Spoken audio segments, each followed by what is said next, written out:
హరి ఓం ప్రియపుత్రి పుత్రులారా, ఇంతకుముందు వీడియోలో చెప్పినట్లు 300 నైట్స్ 300 మంది యోధులు అంతర్జాతీయ సినిమా పలు ప్రాంతీయ దేశీయ భాషల్లోకి డబ్బింగ్ చేయబడింది. అది మెదళ్లే ఆయుధాలుగా యుద్ధానికి ఒక సమగ్ర రూపం అని ఇంతకుముందు వీడియోలో మీకు విజ్ఞాపన చేసి ఉన్నాను. 4 ఎపిసోడ్స్ టెక్స్ట్ పోస్టులుగా రాశానండి, కొంచెం పొడవాటివే. వాటిని కొంచెం క్లుప్తీకరించడం కాదు, కట్ చేసి వీడియోలుగా సమర్పిస్తున్నాను. ముందు 2 వీడియోలు ఇచ్చి ఉన్నాను, ఇప్పుడు కొనసాగిస్తున్నానండి. తదుపరి ప్రారంభమైన యుద్ధం పరమ భీకరంగా ఉంటుంది. ధర్మానికి అధర్మానికి మధ్య యుద్ధం. యుద్ధరంగానికి స్పార్టన్లు చేరేలోగానే జెక్సీస్ సేనలు ఒక గ్రామం మొత్తాన్ని ధ్వంసం చేసి గ్రామీణుల శవాలని చెట్టుకి గుత్తులుగా గుచ్చుతారు. అంతగా భీభత్సాన్ని సృష్టించడం చూసిన వారి వెన్ను నుంచి భయం పుట్టించాలనే ఈ లక్షణం నెంబర్ 10 వర్గం నకిలీ కణిక వ్యవస్థ డ్రామోజీ నాయకత్వాన నడిచింది. వంశ పారంపర్య గూఢచర్య వ్యవస్థ అంతిమ వారసుడు డ్రామోజీ అయితే ఇప్పుడు అనివార్యమై ఆ సీట్లో కూర్చున్నవాడు చెంబా.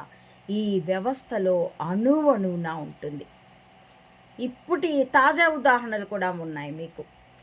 ఎల్లప్పుడూ చెడ్డవారికే బలమని, చెడ్డవాణ్ణి చూసి భయపడమని చెప్పటమే వాళ్ళ ప్రధాన ఉద్దేశం. సినిమాలలో సైతం చివరి సీను దాకా విలన్దే పైచేయి. చచ్చి చెడి సర్వం పోగొట్టుకుని హీరో విలన్ పీచమణచాల్సిందే. వార్తల్లోనూ అంతే. అవినీతి పరులకి అన్నీ నడుస్తున్నాయి అన్నట్లే ఉంటుంది. చిన్నప్పటి నుండి ఎక్కడికక్కడ చెడ్డవాణ్ణి చూసి భయపడమని నేర్పబడుతుంది. దుష్టుడికి దూరముగా ఉండుము అన్నది సామెత. నిజమే, దుష్టుడికి దూరంగా ఉండటం అంటే భయపడమని కాదు కదా. మనం దూరంగా ఉన్నా వాడు మన జోలికి వస్తే అప్పుడు దూరంగా పారిపోమ్మని కాదు కదా. కనీసం దుష్టుడి జోలికి పోకు, వాడు నీ జోలికి వస్తే ఊరుకోకు అని కూడా చెప్పబడటం లేదు. ఏకంగా చిన్నప్పటి నుంచి వాడు చెడ్డపిల్లాడులే నాన్న, వాడితో ఆడుకోకు, వాడి జోలికి వెళ్ళకు. దాదాపు 2-3 తరాల నుండి పిల్లలకి ఇదే చెప్పబడింది. ఆ తరపు అప్పుడు వాళ్ళే ముసలి వాళ్ళు యువకులయ్యి నిట్టూరుస్తూ ఉన్నారు తప్పితే తలపడదామన్న దగ్గర లేరు. ఉదాహరణకు ఇటీవల తెలుగులో విడుదలైన అరుంధతి సినిమాలో పశుపతి ఆత్మకి అమిత బలం ఉంటుంది. అఘోరాగా మారి మానవాతీత క్షుద్ర శక్తులని సంపాదించి ఆ తర్వాత సజీవంగా సమాధి చేయబడి అందులోనే చచ్చిన వాడి ఆత్మకి చచ్చాక కూడా గద్వాల సంస్థానపు ప్రజలని చీడపీడలతో బాధించగలిగేంత శక్తి ఉంటుంది. ఓకే, వాడు అఘోర. వాడికి వ్యతిరేకంగా పోరాడిన అరుంధతి జేజమ్మ, పెద్ద జేజమ్మ, ఆవిడకి ఏ దేవుడూ సాయం చేయలేడు. చచ్చాక కూడా ఆమె ఆత్మకి పశుపతికి ఉన్నంత శక్తి లేదు. చిన్న అరుంధతిగా 3వ తరంలో జన్మించాక కూడా అంత శక్తి లేదు. చాలా భయపడుతూ అన్వర్ అని ఎక్కలేస్తూ ఉంటుంది. దీని గురించిన ప్రత్యేకమైన పోస్టు వేరే ఉందండి, అది తర్వాత మీకు ఈ వీడియోగా ఇస్తాను. ఇప్పటికీ దాని ప్రసక్తి మాత్రమే ఇక్కడ ఇచ్చాను. జేజమ్మకే కాదు, ఆమె తండ్రి గద్వాల రాజు అయిన వాడికి కానీ, ఊరిపోసుకు మరణించిన ఆమె అక్కకి కానీ, జేజమ్మ 2 కొడుకుల్లో పెద్దవాడు చిన్న అరుంధతికి పెద్ద తాత అయిన వాడిలో కానీ వాళ్ళ ఎవ్వరి ఆత్మలకి అంత శక్తి ఉండదు. కేవలం కోట బయట ఉండి లోపలికి రావద్దని పార్వతి ఆమె భర్త వంటి పని వాళ్ళని అటకాయించి విఫలమవుతాయి ఆ ఆత్మలు.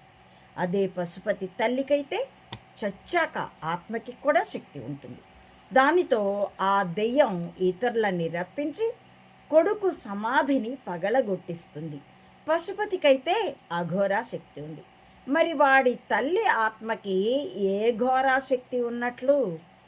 వెరసి బ్రతికి ఉండగాను చెడ్డవాడిదే బలం, చచ్చాక ఆత్మలలో కూడా చెడ్డవాటికే బలం అని చెప్పబూనడం కాకపోతే ఏమిటిది? చెడ్డ ఆత్మలకే అంత శక్తి ఉంటే మరి మంచివాడికి, మంచి వాళ్ళ ఆత్మలకి ఎంత శక్తి ఉండాలి? దెయ్యానికి అంత బలం ఉంటే దైవానికి ఎంత బలం ఉండాలి? అక్స్ లాంటి సినిమాల్లో, చాలా సినిమాల్లో ఇదే చూశాను.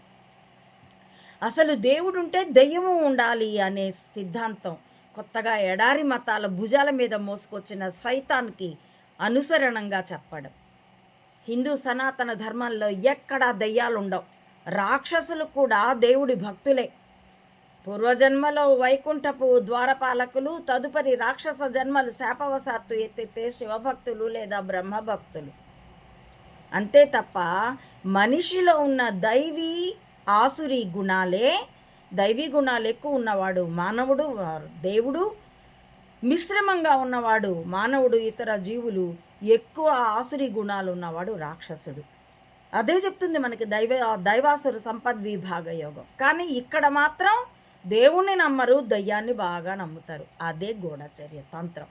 ఇక ఈ సినిమా వ్యవహారం ఇట్లాగే కొనసాగిస్తున్నానండి. అంతేకాదు, బీభత్సాన్ని, హింసని చూపేందుకే గతంలో సినిమాలలో డ్రమ్ముల కొద్దీ ఎర్ర రంగు గుమ్మరిస్తూ ప్రేక్షకుల అంతరాంతరాల్లో భయాన్ని నాటే ప్రయత్నమే జరుగుతుంది. ఇప్పుడు సెన్సార్ కాదంది కాబట్టి కొంచెం కలర్ మార్చి చూపిస్తున్నారు. కొందరిలో అది హింసోన్మాదాన్ని రేపితే అది తమకే మంచిది. అలాంటి వాళ్ళని చేరదీస్తే మిగిలిన సామాన్యుల్ని భయపెట్టవచ్చు. ఇదే అలాంటి సినిమాల ద్వారా సినిమా రంగం, గాడ్ ఫాదర్లు, నకిలీ కణిక వ్యవస్థ, నెంబర్ 10 వర్గం, రామోజీగడి వర్గంలో కీలక వ్యక్తులు ఆశించింది. 300 యోధుల సినిమాలో యుద్ధ భీకరతని చూపిన చిందే రక్తాన్ని ఎరుపులోగా కన్నీడలో పసుపు వర్ణం కలిసిన షేడ్లో, వన్స్ అగైన్ ఐఎమ్ రిపీటింగ్, పసుపు వర్ణం కలిసిన షేడ్లో చూపించారు. ఎందుకంటే ఆ సినిమాలో స్పార్టన్ల స్థానంలో ఏ దేశాన్ని ప్రతిష్ఠించినా, సబ్స్టిట్యూట్ చేసినా ప్రజలలో ధైర్య సాహసాల్ని, స్వేచ్ఛా గౌరవాల పట్ల కాంక్షని, విజిగీషని ప్రేరేపించడమే కానీ బీభత్సాన్ని, భయాన్ని ప్రవేశపెట్టడం పీవీజీ వర్గం యొక్క ఉద్దేశం కాదు కనుక. ఒకప్పుడు మంచివాడి జోలికి వెళ్ళకు, మంచివాడికి కష్ట నష్టాలు కలిగించకు, మంచివాడి శాపం తరతరాలకి తగిలి తీరుతుంది. సత్పురుషుల కన్నీరు రుధిరం. రుధిరం అంటే TV9 చెప్పిన వాన నీళ్లు కాదండి, రక్తం. ఆ రుధిరం నేల జారితే ఆ గడ్డపైన వానలు కురవవు, పంటలు పండవు అని నమ్మేవాళ్ళు. ఆ విధంగా మంచితనం పట్ల భయభక్తులతో ఉండడాన్ని ఇలాంటి నమ్మకాలు ప్రోత్సహించేవి. దీనికి విపర్యయమే నకిలీ కణిక వ్యవస్థ రామోజీ 10 వర్గం అమలు చేస్తుంది. అందుకే పాపం మంచివాడు, మంచితనం గౌరవింపదగిన గుణంగా గాక జాలిపడదగ్గ గుణంగా, బ్రతక చేతకానితనంగా చిత్రీకరించింది. ఆ కర్మఫలమే ఇప్పుడు అనుభవిస్తున్నారు. అదే జెక్సీస్, అతడి సేనల చర్యలుగా మనకి తెర మీద కనబడతాయి. లియోనైడస్ నేతృత్వంలో స్పార్టన్ల ప్రతిఘటనే లేకపోతే జెక్సీస్కి ఎదురు లేదు. తాను దేవుళ్ళకే అనుకునే జెక్సీస్కి తాను సామాన్య మానవుణ్ణేననే వాస్తవం తొలిసారిగా ఇంకేది కాదు. నెంబర్ 5 వర్గం, పీవీజీ వర్గం ఏర్పడక ముందు నకిలీ కణిక అనువంశీయుడికి, డ్రామోజీ అబ్బకి, డ్రామోజీకి, ముఖ్యంగా డ్రామోజీకి, వాడు అంతిమ వారసుడు. ఈ అనువంశీయుడికి అచ్చమైన ప్రతిరూపమే జెక్సీస్. దీని వివరణ ఇంకా మీకు కొనసాగిస్తానండి. కావాలంటే ఇంకా చెప్పాలంటే ఈ సినిమాలో కొన్ని పేర్లు శబ్ద స్పష్టత లేక, ఆ పేర్లతో, గ్రీకు పేర్లతో నాకు ఎక్కువ పరిచయం లేక అంత స్పష్టంగా తెలియలేదండి. కొన్ని తేడాలు ఉన్నాయి, అవి గమనించవలసిందిగా మిమ్మల్ని ప్రార్థిస్తూ, ఈ మెదళ్ళే ఆయుధాలుగా యుద్ధాన్ని అర్థం చేసుకునేందుకు ఈ సినిమా మీకు చాలా చాలా పనికొస్తుందని మరోసారి మీకు విజ్ఞాపన చేస్తూ చూడవలసిందిగా విజ్ఞప్తి చేస్తున్నానండి. హరి ఓం. ప్రియపుత్రి పుత్రులారా, నా ఈ వీడియోల కంటెంట్ మీకు నచ్చితే please like, share and recommend my channel to others as well. Subscribe it. Please support Ammaodi Mata Anantananda to spread the truth of either spying or spirituality up to the roots of the society. As well, support me financially also to win this war with wisdom as weapon. www. భావి తరాల ఉజ్వల భవిష్యత్తు కోసం, ప్రకృతి ప్రశాంతత కోసం, సర్వ ప్రాణికోటి సజావుగా శాంతియుతంగా జీవించేందుకోసం ఈ మెదళ్ళే ఆయుధాలుగా యుద్ధం. ఇందులో పాలు పంచుకోవలసిందిగా కులమతాలకి, రాజకీయాలకి అతీతంగా సామాన్యులందరినీ స్వాగతిస్తూ థ్యాంక్ యూ ఫర్ వాచింగ్.